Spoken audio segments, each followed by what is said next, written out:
Mr. Luffman here. In this video I will show you most haunted places in Malaysia. Please consider to subscribe, share and like. I hope you like it. Enjoy. Number 1, Amber Court, Genting Highlands.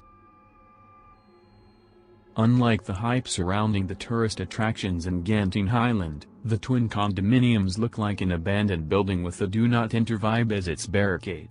It is said that many of the freak accidents that happened in this place have claimed the life of many, and continued to attract enthusiastic ghost hunters to pay this place a visit. This used to be a popular accommodation for visitors to Genting Highlands, but now that it's gotten its reputation as one of the most haunted places in Malaysia, I'm sure most people would stay far away. The tall, run-down building has stemmed countless supernatural stories of ghosts howling in the night, torrential winds in enclosed spaces, banging, knocking, humming, screaming, footsteps, appearance of sinister apparitions and spirits, and more. It all sounds too real to not believe in, seeing as so many people have reported creepy incidents in the area. Number 2, Nabong Tebal, Penang. Hidden in a quiet corner of a palm oil plantation in Nabong Tebal, is a 99-door mansion. Abandoned over 50 years ago, this elaborate house was once owned by an extremely wealthy family who lived a lavish lifestyle until 1948, when it was said that a member of their family was brutally shot and the killer never found. After the mansion was abandoned, it was reported that a famous local witch doctor used the site as a medium to contact the unseen. With such violence, curses and paranormal activities in its history, it's no wonder that it became such a haunted ground. The area is known to be the perfect place for black magic. Some locals report having heard inhuman growls and unexplained sounds coming from the surrounding areas of the building. Locals will not stay within the area past sundown for fear of meeting eye to eye with one of the witch doctor's evil spirits. They're said to be cursed, and a few have even encountered possessions. Investigators have also reported feeling overwhelmed by an evil presence, fleeing even before carrying out their investigations.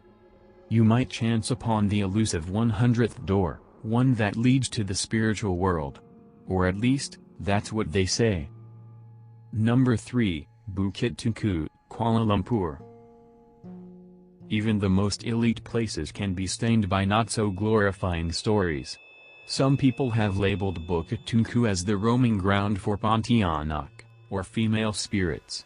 Experienced taxi drivers would refuse to pick up passengers, especially females and children, heading to this place at night. This neighborhood is now home to the affluent and wealthy members of our society, but Bukit Tunku has built up a reputation for housing ghostly spirits that scare away visitors. Motorcyclists mysteriously disappearing in the dark, Pontianak roaming about the place, and creepy noises heard in the night are just some of the stories circulating about Bukit Tunku. An abandoned colonial mansion in the area is the star attraction for ghost hunters, because of the alleged suicide of one of its residents, who is supposed to still be haunting the building until today. People have reported sudden drops in temperature, mysterious whiffs of fragrant perfume, and bright orbs floating about the place. An upmarket area in Kuala Lumpur and a place where Tunku Abdul Rahman called home, one would least expect this place to have anything sinister or paranormal to its name. But as an abandoned mansion, the assumption that the area is clean would almost be ridiculous. Some residents claim to have seen a ghost rider taking a joyride around in the middle of the night, only to disappear around a bend. Number 4, Jalan Tori Bungalow, Kuala Lumpur. In 1992, the murder of 2 American kids, of Indian descent and their maid, made headlines in the newspapers. A 25-year-old security guard was arrested to assist in investigations, only to uncover that he had murdered the victims and hidden their bodies in the sewage tank behind the house. You may encounter keen visitors to this, now demolished bungalow would have found that it was littered with belongings of the former occupants, school books and more.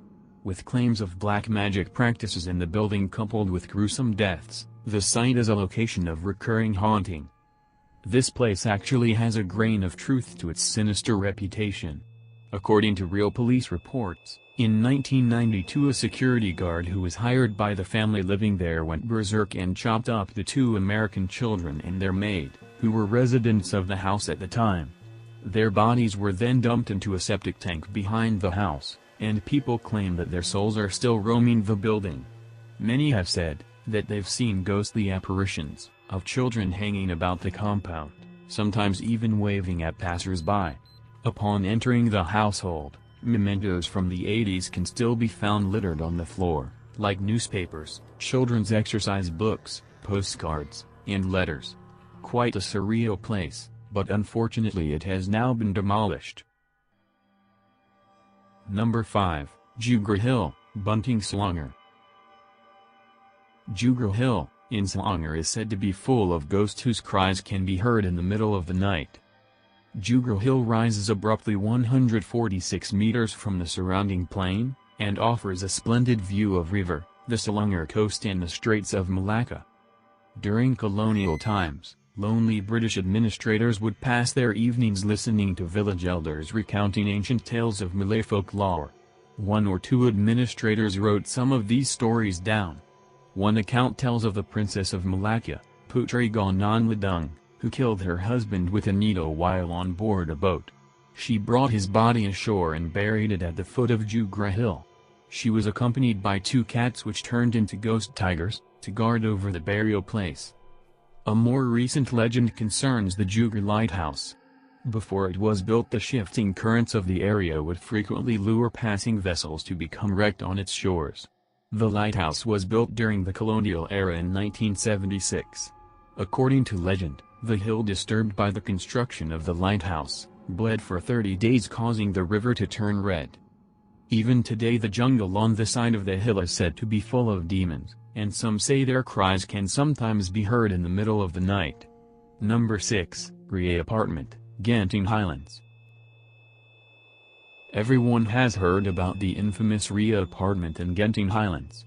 In fact, it's hard to pinpoint a place in Genting Highland that isn't haunted, but this apartment in particular has too many stories told by guests who have stayed there. The Pahunk block is apparently the most haunted, and you only need to Google Ria Apartment to understand its reputation. Supernatural apparitions, hearing whispers and voices are some of the experiences documented by guests. Number 7, Cape Rakado, Port Dickson. People overnighting at the camping area on this quiet and secluded beach have reported some scary experiences. A naval battle between Portugal and Holland took place offshore from this beach some 400 years ago. Could the spirit of a slain sailor be amusing himself by terrorizing unsuspecting campers? Another mystical place in Malacca State, called Pulau Besar. This island is an Islamic pilgrimage site and has more of a spiritual feel than a ghostly feel, but according to legend there is supposed to be a village of elves on the island. Number 8, Clifford School, Kuala Lumpur. Schools are always fertile ground for ghost stories. Children have active imaginations and love to scare each other with creepy tales. But in Malaysia, more credence is added to the rumors, because many of the buildings are very old, and a number of them were used by Japanese forces during the war, as interrogation centers and torture chambers.